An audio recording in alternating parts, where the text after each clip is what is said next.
ہوس بھی نہیں رہتا ہے. اس کے اندر انسان کے آنکھاں دیدے گھورنے کی شکل میں رہ جاتے ہیں اکثر, اور ایک جگہ پہ ٹکتا نہیں, یہاں پہ تو تھوڑی دیر وہاں سے یہاں, اس کو کوئی مزاج مستقر نہیں رہتا, کوئی اہمیت نہیں رہتی, کپڑے میلے یا صاف ٹھیک ہے نہیں ہے, اس کو اپنے منظر کا, بالوں کا, صاف صفائیت کا کوئی اہتمام نہیں رہتا ہے. پھر بات چیت میں بھی محسوس ہوتا ہے کہ اب نارمل شخص ہے یہ, جو ایک کہہ رہا ہے تو دوسرے ٹاپک میں چلا جاتا ہے, پھر تیسرے, پھر چوتھے, کوئی مستقل مزاج نہیں رہتا ہے. اور اس کے علامات میں یہ بھی ہے کہ یہ شخص اکثر اپنے گھر کو چھوڑ کر کوئی لاپتہ غیر معمول جگہ پر چلے جاتا ہے, اکثر قبرستان اور یہ جگہ یا ویران جگہوں پہ جا کر بیٹھ جاتا ہے, سو جاتا ہے, کبھی لاپتہ بھی ہو جاتے ہیں. ایسے حالات میں اس کو کہتے ہیں سحر الجنون, جو انسان کو پورے دماغ کے اوپر حاوی ہو کر, مگر یہ جادو جب بھی ہوتی اس کے سمٹمز جو ذکر کیے, اس کے بعد چند مراحل کے بعد, 1 سال 2 سال کے بعد پھر یہ مراحل آتے ہیں. ضروری نہیں ہے کہ جادو ہوتے ہی 1 منٹ میں یہ چیز ہو جائے, نہیں.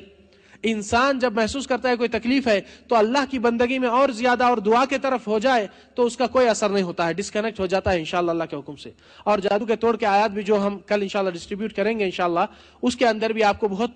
بڑی رہنمائی اور مدد مل سکتی ہے انشاءاللہ. تو ایسے جگہوں پر جا کر یہ شخص پریشان ہو جاتا ہے اور دوسروں کو بھی پریشان کرتا ہے. پھر چوتھے قسم کی جادو انسان کو سست اور کاہل کر دیتی ہے. انسان بار بار نیند کا غلبہ اس کو رہتا ہے, سونے کی عادت ہو جاتی ہے, اہم کاموں سے لاپرواہی کرتے ہوئے زیادہ سستی اور کاہلی محسوس ہوتی ہے, اور اس میں کافی محسوس ہوتا ہے کہ یہ شخص لوگوں سے ملنا بھی پسند نہیں کرتا, اس کو سر میں درد زیادہ ہوتے رہتا ہے, اور اپنے آپ میں تنہا بیٹھنا زیادہ پسند کرتا ہے, اور ذہن ہمیشہ منتشر رہتا ہے, خیالات بہت سے آتے جاتے رہتے ہیں. نمبر 5 میں ایک قسم کی جادو ہے جو عادی انسان کو بھی ایسا محسوس ہوتا, وہ سمٹمز جو شروع میں پیش کیے اس کے کچھ سمٹمز بھی رہتے ہیں, مگر اس میں مخصوص یہ ہوتا ہے کہ انسان کو آوازیں آتے ہیں. کبھی ایسا محسوس ہوتا ہے کہ کوئی پکارتے رہتا ہے, کبھی اس کو آواز آتے ہے کہ کوئی لوگ بات کر رہے ہیں اس کے ہی بارے میں, کبھی کوئی اس کو گالی گلوچ بھی کر سنا دیتے ہیں, تو وہ آواز دوسرے سنتے نہیں مگر وہی شخص کو بار بار سنے آتا ہے, اور اس کو دماغ میں اس طریقے سے یہی ہوتا ہے کہ یہ چیز بار بار محسوس ہو رہی ہے. کبھی اس کو حقیقت میں بھی کوئی دکھتے ہیں مگر وہ حقیقت نہیں رہتی ہے, کبھی نظر آتا ہے کہ کوئی ہے, کبھی تصویریں چہروں کے دیواروں پہ, سامنے بستر پہ, کبھی سو رہے ہیں تو کوئی بازو محسوس ہوتے ہیں, کبھی کام کر رہے ہیں تو کوئی جھلک گزرنا کے محسوس ہوتا ہے. حقیقت میں یہ جن کا اثر جو یہ جادو سے آتا ہے اس کے یہی اعمال ہوتے ہیں تاکہ انسان کا دماغ کو سکون پہ نہیں رکھے, اس کو ٹارچر اس طریقے سے کرتے ہیں. اور اکثر یہ شخص اپنے خوابوں میں دیکھتا ہے کہ جانوراں اس کے پیچھا کرتے ہیں اور ہمیشہ بھاگتے دوڑتے رہتا ہے خواب میں. پھر نمبر 7 میں ایک جادو ہے جس کو سحر المرض کہتے ہیں, بیماری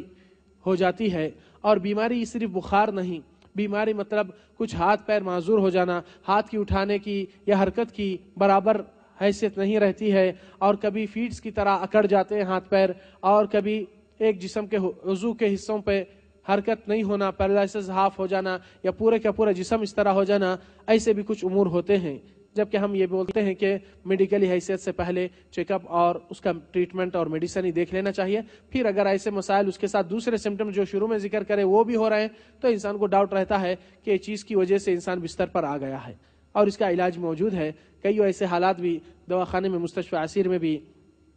شیخ ایک ذکر کر رہے ہیں کہ وہاں پر ایک پیشنٹ کو ڈاکٹر نے لکھ دیا ہے اس کی رپورٹ میں یہ آپریشن یا بغیر آپریشن کے بھی ٹھیک ہونے کی گنجائش امکان نہیں, تو شیخ کو پڑھنے کے لیے وہاں بلائے, 3 دن پڑھائی کیے اس کو سحر کے آیات اور یہ چیزیں, وہ شخص چلنے پھرنے لگا. وہاں کے ڈاکٹر کہنے لگے آپ لوگ ہماری بے عزتی کرنے آئے, تو پیشنٹ کو وہاں لے جا کر علاج کرنا تھا. مگر حقیقت میں یہ ہے کہ اللہ تعالیٰ کا فیصلہ اللہ تعالیٰ ہی کرتا ہے. بندہ جتنا اعتماد اور ایمان اللہ کے اوپر یقین رکھتا ہے, بھروسہ کرتا ہے, اتنا ہی اللہ سبحانہ تعالیٰ اس کے لیے اپنے کتاب سے اور کلام سے اور اس کے دل میں جو توکل ہے اس کا صلہ اور اس کا انعام دیتا ہے. حالانکہ پیشنٹ ہمیشہ کا ہو گیا تھا, مگر الحمدللہ اللہ کے کلام سے اور کچھ چیزوں سے رب العالمین نے شفا آسان کر دیا. ڈاکٹروں کا فیصلہ فائنل نہیں ہے, یاد رکھیے بات, اور کسی کا بھی فیصلہ فائنل نہیں ہے جب تک کہ اللہ تعالیٰ نہ چاہے. پھر اس کے ساتھ 8 نمبر پہ جو کہ جادو ہوتی ہے کہ بچیوں کے رشتوں میں رکاوٹ، اور یہ بچوں کے رشتوں میں بھی رکاوٹ ہوتی ہے، صرف بچیوں کے لیے نہیں۔ اور اکثر یہ واقعات میرے سامنے ہزاروں کیسز میں تقریباً یہی بات آئی، یعنی جو بچیوں کے رشتے نہیں ہو رہے تھے، جبکہ بچی میں کوئی کمی نہیں، پڑھائی لکھائی، خوبصورتی، خاندان، ہر چیز سے ماشاءاللہ ہے، مگر رشتے آتے ہیں، بات چیت ہوتی ہے، وہ لوگ ایکسیپٹ کرتے ہیں، کچھ دن بعد وہ مسئلہ ختم ہو جاتا ہے۔ بات کیا ہے کسی کو پتہ نہیں، اور اس کی وجہ ہمیشہ اکثر جو لوگ کرتے ہیں کہ وہ لوگ ایک رشتہ بچی کو پروپوزل دیتے ہیں اپنے بیٹے کے لیے، مگر بچی والے جب دریافت کرتے ہیں تو دیکھتے ہیں کہ یہ بچہ دین سے یا اخلاق سے کچھ عیب معیوب ہے، تو بولتے ہیں نہیں بھائی ہم نہیں دیں گے ہماری بچی کو یہاں پر۔ تو یہ لوگ کے دل میں ایک غصہ اور ریونج لینے کے لیے ایک اقدام ہوتا ہے، جس ریونج میں جا کر اپنا ایمان بیچ دیتے ہیں اور کہتے ہیں کہ بچی کا رشتہ رک جانا چاہیے تاکہ یہ لوگ زندگی بھر پچھتاتے رہے کہ ہمارے بچے کو کیوں نہیں دیے۔ آج یہ موجود ہے، یہ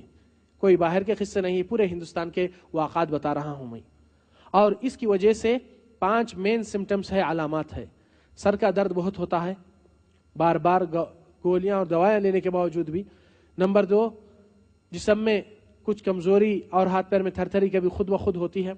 نمبر 3، سانس میں اور سینے میں کبھی کچھ چیز یعنی ٹائٹ کرے جیسا تکلیف محسوس ہوتی ہے، خاص طور سے ایوننگ کے وقت۔ نمبر 4، بیک پین کافی رہتا ہے اور بالا بھی جھڑتے ہیں یہ مومنٹ میں۔ نمبر 5، کہ اس شخص جس کے اوپر یہ رکاوٹ ڈالے گئی، یہ بچی یا بچہ، اس کے رشتے کے وقت کوئی آ رہے ہیں دیکھ رہے ہیں تو چہرہ بھی بدل جاتا ہے،